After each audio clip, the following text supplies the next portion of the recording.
자, 인사하겠습니다. 혜성쌤입니다. 예, 대성쌤입니다. 오늘은 이제 우리 후배 선생님들한테 조금 도움이 될 얘기를 하고 싶습니다. 이게 참 조심스러운 주제예요. 그러니까, 우리 대성쌤의 개인기. 항상 어딜 가나 이제 하고 싶지만 말할 수 없는 개인기. 개인기라고 말하면 좀 웃기네요. 그래서, 교사 연구대 많이 준비하셨죠? 근데 처음에는 이제 조금 여러 가지 이렇게 도전으로 했고요.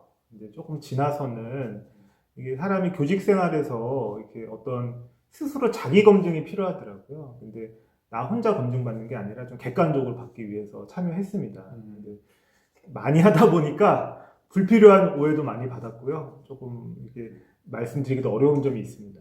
그러니까 이 부분에 자기검증이라는 말을 써갖고 조금 이제 제가 부연 설명을 드려야 될 것 같아요. 그러니까 저희 같은 경우는 이제 특정 교육지원청에 있는 학교에 근무했는데 거기는 사실은 남자 선생님들이 적으세요. 그리고 저희가 남자 교사이기 때문에 더 잘하려고 하고 열심히 학교 일을 했습니다. 근데 이제 한 교직 경력이 10년 남짓 되니까 조금 자기를 되돌아보게 되더라고요. 내가 잘 하고 있나? 내가 교직 생활 정말 열심히 하고 있나? 그래서 타성해졌지 않기 위해서 노력을 하자. 그래서 여러 가지 연수도 받고 그랬는데, 그때 이제 저희 대성쌤하고 저하고 그랬어요. 우리 1년마다 아이들과 함께 할 수 있는 프로젝트를 준비하자.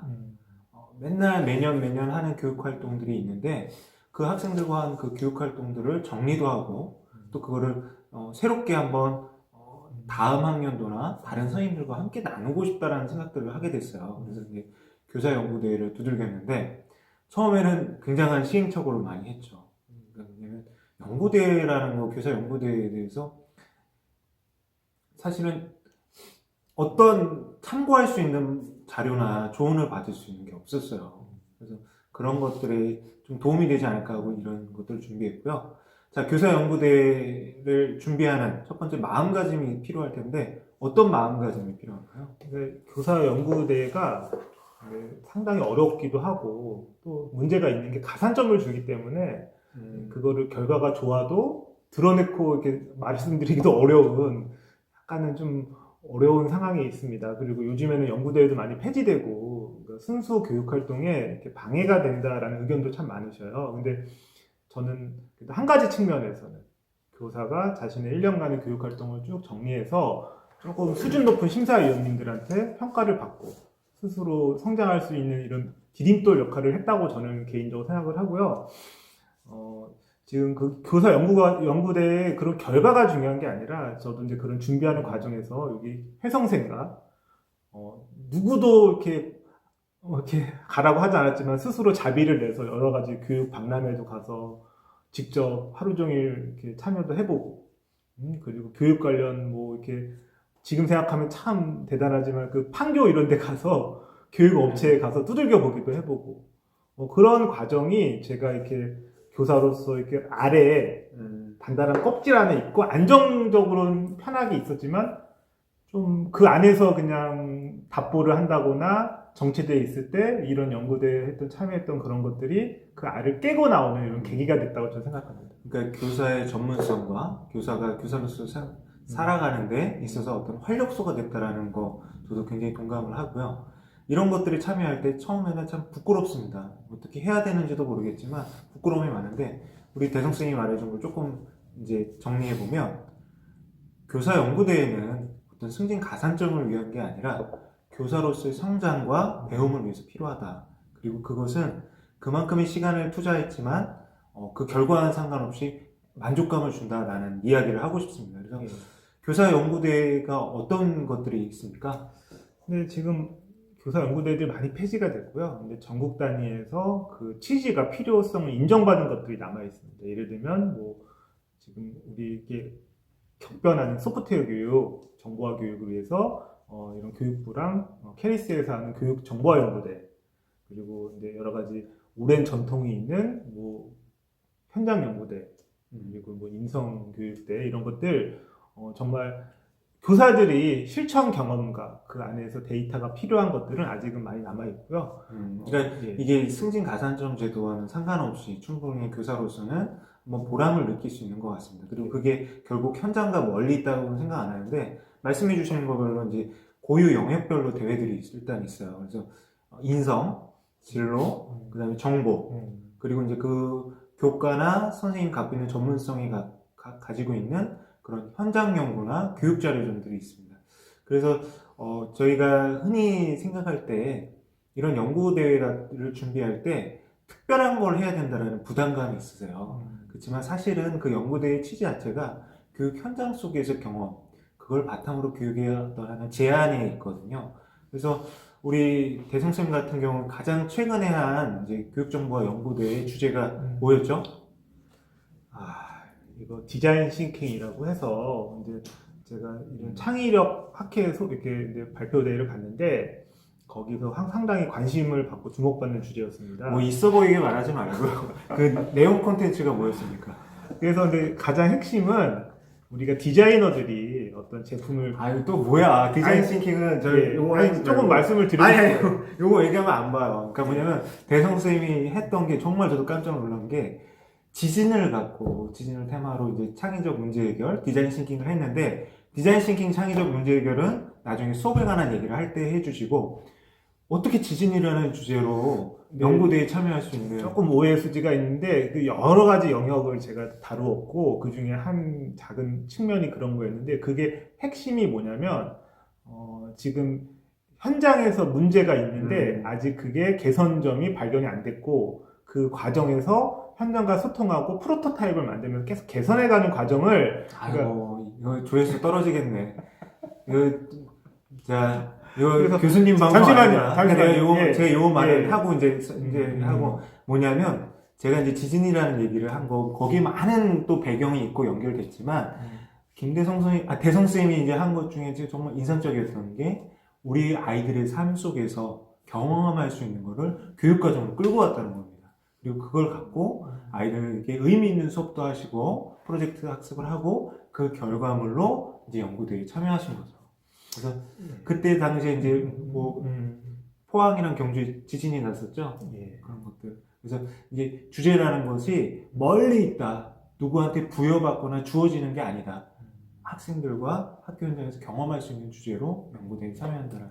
그래서 이제 예전에는 연구대회로 우리가 자기 성장을 이루었다면 저는 요즘 들어서는 이제 전문적 학습 공동체가 그거를 좀 대체해 가고 있는 과정에 있고 그럼에도 불구하고 이런 교사가 자신의 성장 과정을 학생들과 함께 그런 기록하고 평가받는 데서 의의가 있다고 생각합니다. 그러니까 이제 실질적으로 도움될 수 있는 이야기를 이제 또 제가 해야 될 것 같습니다. 예. 그건 뭐냐면 연구대회에 이제 나갈 때는 두 가지 부분이 있는 것 같아요. 실제로 학생들과 교육 현장에서 이제 적용을 한 수업 사례나 수업 자료들 그리고 그거를 이제 어떤 결과 소논문 형태로 정리하는 과정들이 필요하죠. 그죠? 그거에 대해서 조금 설명을 해주시겠습니까? 네.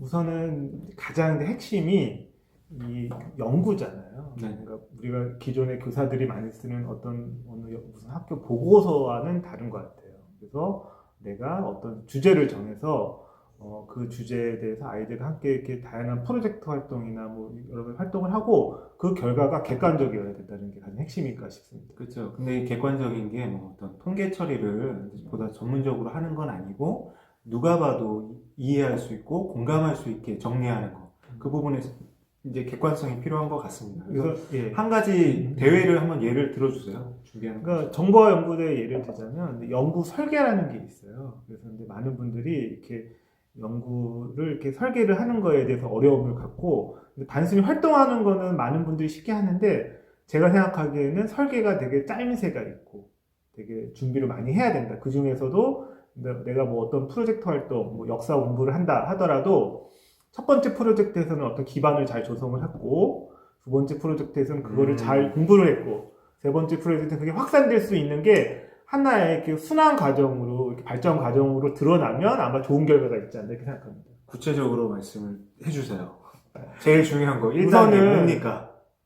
우선은 이런 말씀을 드리고 싶어요. 이 에듀넷이라고 하는 그 교육 포탈이 있습니다. 이렇게 교육부에서 운영을 하고 캐리스에서 관리를 하는데 거기에 이제 티클리어라고 하는 그 홈페이지에 가시면 연구대가 이렇게 잘 정리가 되어 있습니다. 그래서 그거를 이거 뭐야? 이거 유튜브 볼 필요 없는. 아니에요. 그것만 보면 또 이해가 안 가요. 이거 너무 많은 연구대가 이렇게 방대하게 있고 그 안에 보고서들은 와 처음엔 그래요. 근데 제가 생각하는 건 단순화시켜서 보자는 거예요. 단순화. 자, 제가 이걸 한번 얘기를 할게요. 실질적인 얘기를. 자, 1단계.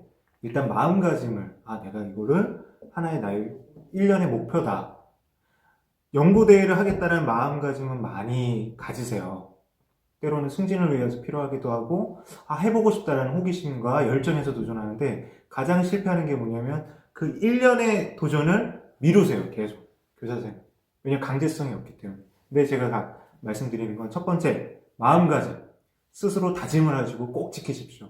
두 번째, 주제가 중요합니다. 주제. 근데 그 주제가 특별한 게 아니라 학생들과의 교육 활동에서 나한테 영감을 주는 주제를 선택해 주시고, 그 다음에 세 번째는 3단계. 우리 대성생이 말한 것처럼 연구 설계가 필요합니다. 근데 그 연구 설계에 도움을 받을 수 있는 거는 아까 말씀 주신 특정 사이트들이 있어요. 저도 이제 거기다 첨언하자면 잘 된 연구 결과물이 있습니다. 그 폼에서, 그 형식에서 아이디어를 얻어주세요. 그래서 그런 말씀을 드리고 싶고, 자, 그 다음 단계. 저한테 자꾸 과제를 내주시죠. 아니, 그 다음 단계는 이거예요. 뭐냐면, 멘토를 찾으셔요. 멘토가 필요합니다. 물론 첫 단계에서부터 멘토를 만나는 것도 있지만, 이 멘토라는 게 사실은, 자기 혼자서 하기는 어렵거든요. 그때 자기가 가고자 하는 길, 나보다 뛰어나서가 아닙니다. 먼저 연구대회를 해보신 분하고, 이제 그 연구 설계까지 된 과정.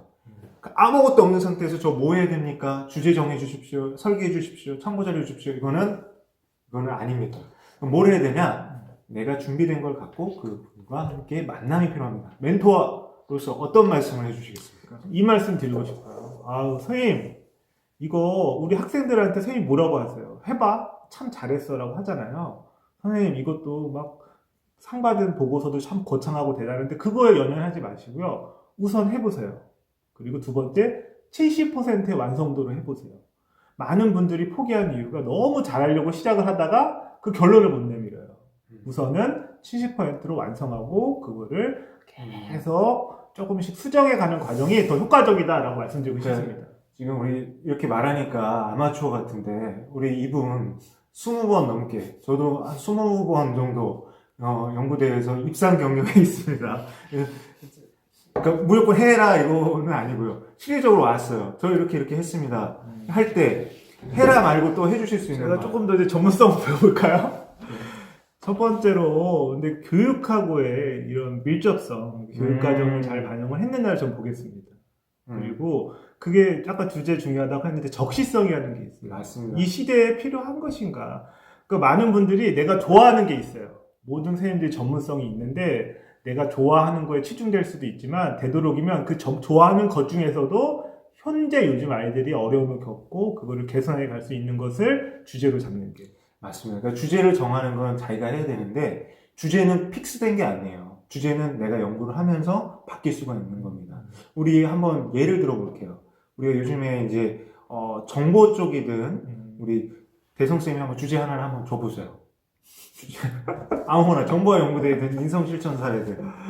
지금 근데 정보 연구대 보면은 요즘 트렌드가 융합, 융합, 소프트웨어 뭐 이런 게 참 많은데 그거를 남들이 너무 좋다라고 해서 따라가면 나만의 이런 주제로서의 가치가 사실 갖기 어려울 때가 많아요. 근데 거기에 사각지대가 있습니다. 예를 들면 어떤 전에 연구대에 보니까 돌봄 교실 학생을 대상으로 하는 연구를 한 거예요. 근데 사실은 그 당시 돌봄 대상을 한 연구가 없었기 때문에 그게 아마 전국 단위에서 큰 상을 받은 걸로 알고 있거든요. 그래서 제가 보기에는 현장 교사만이 알 수 있어요. 보면 이게 지금 시대적으로 많이 각광받고 뭐 하고 유튜버 예를 들어 유튜버를 하는다. 근데 교사들이 어떻게 유튜버 시작하는지 모르는 거를 연구대회로 잘 정리했다 하면 가치가 있는 거예요. 그렇죠. 학교에서 이루어지는 교육 활동에 대해서 본인이 갖고 있는 새로운 관점을 갖고 보면 그 속에서 어떤 교육적인 아이디어들이 있거든요. 그게 이제 현장 연구이기 때문에 적용을 하는데 이제 정보와 연구대회는 아까 말씀하신 것처럼 소프트에 대한 우리 교사들의 이제 연구들이 많이 있는데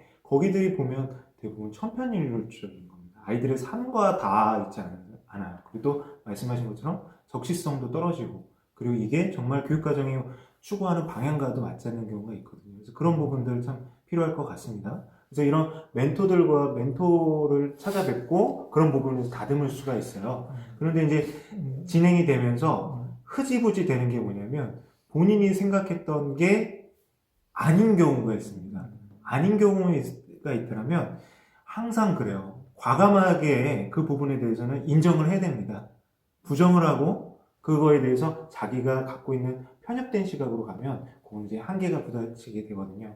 그럼 멘토와의 단계, 그리고 이제 슬럼프가 이제 됐을 때 그 부분에 대해서 한번 자기 연구를 되돌아보는 과정이 필요한데, 저는 여기서 한 가지 더 이제 추천하는 게 뭐냐면 멘토 필요하지만 전문적 학습 공동체 활동도 필요하다고 생각해요. 그 부분. 자, 멘토와 전문적 학습 공동체. 어떤 전문적 학습 공동체만의 특징이 있을까요? 우선 이 전문적 학습 공동체는 이제 집단 지성을 대표한다고 생각이 들어요. 그리고 이제 저희가 이제 특정 나이대 그리고 특정 이런 교사의 이런 좁은 시야를 갖게 되는데 그거를 좀 탈피할 수 있게 됩니다. 그리고 아이디어라는 거는 저희가 아이디어 산출 기법을 보면 가장 처음이 브레인스토밍 할 때도 이 유창성 혹은 풍부성이거든요. 그러면 최대한 많은 이야기를 듣고 중요한 건 다 따라하는 게 아니라 내가 선별해 가는 과정. 그리고 그 선별해 가는 과정에서 멘토가 필요하다고 저는 생각합니다. 그 부분이 이제 맞는 말이 뭐냐면 이제 그런 경우들을 많이 봤어요. 이제 수업 예전에 수업 실기 대회라는 대회가 있었거든요. 수업 지도안을 짜고 학생들과 열심히 준비했는데 이제 멘토와의 만남에서 멘토님께서 주시는 의견을 듣고 이제 그거대로 다 고쳐야 되겠구나라고 하면서 고쳐가면서 자기가 하고자 했던 연구에서 벗어나 버리는 경우가 있어요. 그럴 때 이제 필요한 게 아까 말씀하신 것처럼 집단지성이거든요.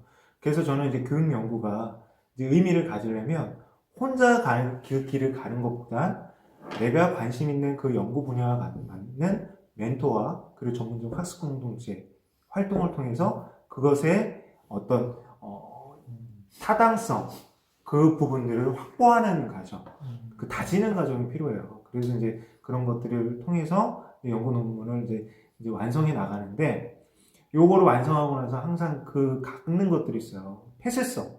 이거 남들한테 나눠주고 싶고 보여주고 싶지 않은 거예요. 근데 이제 그 부분에 있어서는 아까 말씀하신 것처럼 끊임없이 소통하는 과정들이 필요합니다. 그래서 우리 대성쌤 같은 경우는 이제 그 연구한 논문들이 많이 있잖아요. 그 논문에서 마지막에 이제 다듬는 과정에서 어떤 이제 시행착오들을 겪으셨어요? 지금 꼭 그 질문보다 제가 하고 싶은 말 먼저 해도 될까요? 그러니까 아니 뭐 이제 말씀하세요. 근데 저는 제가 10년도 더 된 것 같아요. 연구대 시작한 게. 근데 그때 멘토 선생님들이 근데 상당히 어렵더라고요. 그리고 그분들은 되게 권위자고, 그리고 나는 초보자인데 그분들의 말을 어기는 게 너무 어렵고, 또 그분들이 말이 다 맞는 것 같기도 하고, 나는 진짜 다 잘못했구나, 나는 쓰레기구나 이런 생각도 들었어요. 근데 우선 멘토도 조금 주의할 게, 이제는 우리가 주탁동실이라는 말처럼 스스로 깨우칠 수 있도록 좀 교사들을 이렇게 멘토할 때 좀 이렇게 좀 기다려주는 것도 필요하고, 또 멘토 교사 역시도 이게 시작이 반이다. 그 부담감을 떨치고 하는 거. 그게 저는 가장 중요하다는 생각을 갖고 있고요. 그 다음에 연구 보고서가 다 나오면 이제 가장 팁이, 이게 어차피 공개될 거잖아요. 그럼 각 분야의 전문가들 찾아가야 돼요. 교장 선생님도 찾아가고, 교감 선생님도 찾아가고, 교과의 연구회장님도 찾아가고 하면서 보여줄수록, 제가 이제 연구대랑은 좀 성격이 다르지만 선도교사 수업을 할 때 그 과학 수업인데 옆반 신규 선생님한테도 가서 보여주고, 지도하는 저희 연배가 많으신 경력교사 선생님, 그리고 과학 조교 선생님한테도 보여드리고, 많은 보여줄수록. 근데 저는 또 핵심이 있어요. 한 얘기도 하고 한 얘기도 하지 마시고. 예, 자기의 본질을 잊지 마라, 놓치지 마라. 아유, 제가 너무 또 길어져갖고 대성쌤의 특징입니다. 대성쌤한테 필요한 사람은 이제 저 같은 사람이죠. 여기 옆에 칼같이 현실을 비판적으로. 제가 이제 말하고 싶은 건 그거예요. 뭐냐면 체크리스트를 갖고 체크를 해봐라. 처음에 내가 연구는 이렇게 된다. 그런 연구에 대한 전문가들한테 의견을 구했잖아요. 근데 결국 연구가 진행되다 보면 그런 것들 다 잃어버려요. 내가 서론에서, 본론에서, 결과에서, 검증에서, 그리고 학생들의 어떤 그런 학생들의 성장에 담긴 어떤 이제 통계적인 증명, 이런 것들이 논문에서 갖춰져야 될 필수 요소인데, 잘 된 연구인데, 근데 빠져있는 게 있어요. 요즘은 또 양적 연구 결과만 중요한 게 아니라 학생들의 질적인 그런 인터뷰 내용도 들어가는 게 좋은데, 처음에는 다 생각하고 있었지만 진행되다 보면 완성하는데 급급하게 됩니다. 그럼 어떻게 되냐? 내가 애초에 시작할 때 마음먹었던 것들을 체크리스트화하는 것이 필요합니다. 그래서 그 체크리스트를 처음부터 점검해 나가면서 보완하는 퇴고의 과정이 필요해요.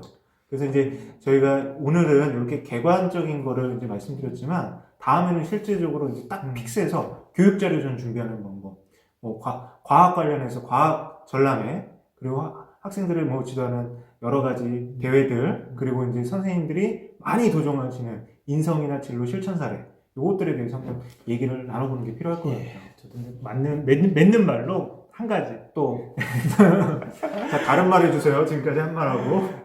연구대를 즐겨라. 그리고 또 막 비웃음 쓰시는데 아니. 너무 아니에요. 맞는 말인데, 이거 교장 선생님도 막 항상 근데 말씀하시는 게. 저도 이제 맞는 말씀 처음에는 결과에 대한 부담감, 그 약간 잘하고 싶은 마음, 근데 그걸 다 버리는 순간 진짜 저희 무협지의 고수가 그 무상무념의 순간, 혹은 즐기는 자를 이길 수 없다는 것처럼, 저는 연구대 하면서 이거를 근데 뭐 어떤 결과물을 꼭 받아야겠다는 생각을 버리고 하면 더 잘 됐어요. 그러니까 집착을 하면 뚝 떨어지더라고요. 근데 내가 재밌어서 막 하고 떨어져도 좋아하면 잘 할 얘기야. 되더라고요. 이제 정리해요. 저도 이제 이 말 할게요. 저희가 사실은 이거